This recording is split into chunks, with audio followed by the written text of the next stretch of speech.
नमस्कार अमरावती।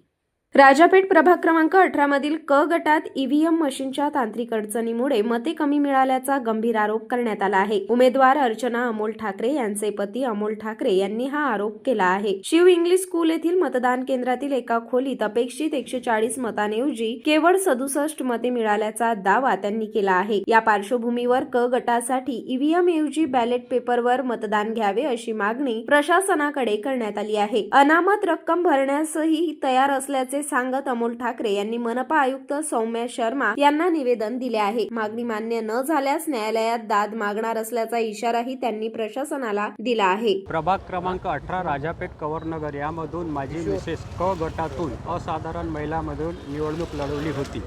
त्यामध्ये Shiv English school booth क्रमांक त्या ठिकाणी खोली नंबर 5 मधून मला कमीत कमी 200 मतं मिळणे अपेक्षित होते। अपेक्षित मीन्स गॅरंटेड होते, पण त्या ठिकाणी मला फक्त 67 मते मिळालेली आहे।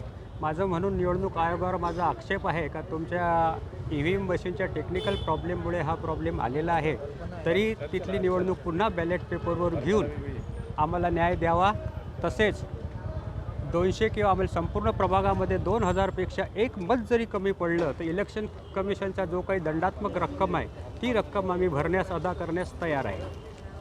सध्या या स्तरावर जर आमची मागणी मान्य नाही झाली तर आम्ही कोर्टाच्या पायरीवर चढू। हायकोर्ट सुप्रीम कोर्टपर्यंत हा मुद्दा आम्ही नेऊ।